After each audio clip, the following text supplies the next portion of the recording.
కాకినాడ నగరంలో నగరపాలక సంస్థ ఇన్ఛార్జ్ కమిషనర్ ఎన్వివి సత్యనారాయణ విస్తృతంగా పర్యటిస్తూ పారిశుద్ధ్య నిర్వహణ పనులను పర్యవేక్షిస్తున్నారు. కాకినాడ నగరాన్ని పూర్తి స్థాయిలో పరిశుభ్ర నగరంగా తీర్చిదిద్దేందుకు నగరపాలక సంస్థ ఇన్ఛార్జ్ కమిషనర్ ఎన్వివి సత్యనారాయణ నిరంతరం పర్యవేక్షణ కొనసాగిస్తున్నారు.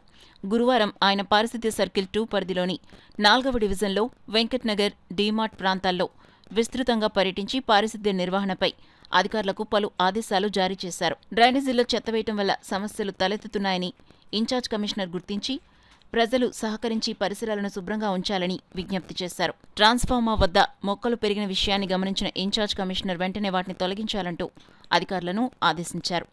అలాగే పక్కనే ఉన్న భవనం వాటర్ ట్యాంక్ నుంచి నీరు ఓవర్ఫ్లో కావటం వల్ల ట్రాన్స్ఫార్మర్స్ సమీపంలో నీరు పడుతున్నట్లు గుర్తించి భవన యాజమానిని హెచ్చరించారు. తదుపరి డ్రైనేజీని మూసివేసి ఖాళీ స్థలాన్ని ఫిల్లింగ్ చేసిన ఘటనను గమనించిన కమిషనర్ సంబంధిత స్థల యజమానికి నోటీసులు జారీ చేసి చర్యలు తీసుకోవాలని స్పష్టం చేశారు. అనంతరం డైరీ ఫార్మ్ సెంటర్లోని అన్న క్యాంటీన్ ఆకస్మిక తనిఖీ చేసిన ఆయన ప్రజలతో మాట్లాడి నిర్వహణలో లోపాలపై వివరాలు తెలుసుకున్నారు. మధ్యాహ్న సమయంలో టోకెన్ కౌంటర్ వద్ద ప్రజలకు అసౌకర్యం లేకుండా షెడ్ ఏర్పాటు చేయాలన్న డిమాండ్లపై కమిషనర్ సానుకూలంగా స్పందించారు. ఈ సందర్భంగా ఇన్ఛార్జ్ కమిషనర్ ఎన్వివి సత్యనారాయణ మాట్లాడుతూ కాకినాడ నగరాన్ని స్వచ్ఛ కాకినాడగా తీర్చిదిద్దేందుకు ప్రతి ఒక్కరూ సహకారం అందించాలని నగరవాసులకు విజ్ఞప్తి చేస్తున్నామని పేర్కొన్నారు. ఈ పర్యటనలో అదనపు commissioner KT Sudhakar, health officer doctor Prithvi Charan, sanitation supervisor Naidu, సచివాలయ సిబ్బంది తదితరులు పాల్గొన్నారు. నీరు ట్రాన్స్ఫర్ మీద పడతానికి అవకాశం చాలా ఎక్కువ ఉంది. అది గుర్తించాము. దానివల్ల చాలా ప్రమాదం ఏర్పడుతుంది. ఆ ఏమాత్రం నీరు ఆ ట్రాన్స్ఫర్ మీద పడి ప్లగ్లోకి వెళ్తే ట్రాన్స్ఫర్ కాలిపోతుంది, ప్రమాదం ఏర్పడుతుంది. అతనికి వార్నింగ్ ఇవ్వడం జరిగింది. అది చాలా చాలా ప్రమాదం.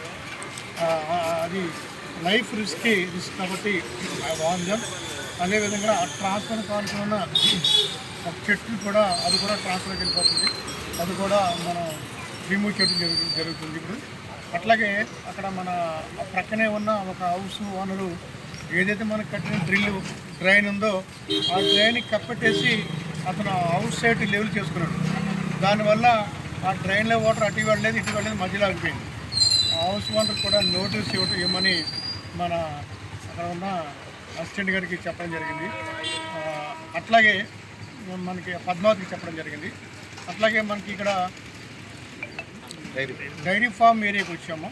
డైరీ ఫార్మ్లో అన్నా క్యాంటీన్ ఇది ఇన్స్పెక్ట్ చేయడం జరిగింది. అన్నా క్యాంటీన్లో ఇక్కడ మన చిన్న మిస్టేక్ మన ఇక్కడ వాటర్ ట్యాప్ ఏదైతుందో ఆ వాటర్ ట్యాప్ లీక్ అవుతుంది. అది మన డిఈ గారు చెప్పి అది రిక్వెస్ట్ చేస్తాము. అదేవిధంగా ఒక ఆయన రిక్వెస్ట్ చేశారు, అంటే మధ్యాహ్నం సమయంలో అన్నా క్యాంటీన్కి ప్రక్కన ఉన్న సమయంలో కొద్దిగా ఎండ వస్తుందని చెప్పారు. ఆ ప్రక్కన చెడ్డు ఈ పక్కకు మార్చమని చెప్పారు. అది కూడా మన డిఈ గారికి అది కూడా మార్చితే అప్పుడు ఒకవేళ వర్షం వచ్చినా ఎండ వచ్చినా కూడా అన్న క్యాంటీన్లో మన టికెట్లు తీసుకుంటూ ఉన్న వాళ్ళకి ఇబ్బంది ఏమి ఏర్పడదు. అదొకటి చూస్తున్నాము.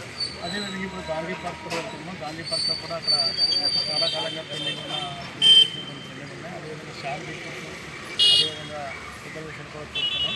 ముఖ్యంగా మనం కొన్ని చోట్ల బాగున్నాయి, కొన్ని చోట్ల ఈ ఏదైతే గార్బేజ్ ఉందో తీసుకున్న ఐరన్ మెటీరియల్ కానీ లేకపోతే సిమెంట్ మెటీరియల్ కానీ రోడ్డు మీద చేస్తున్నారు.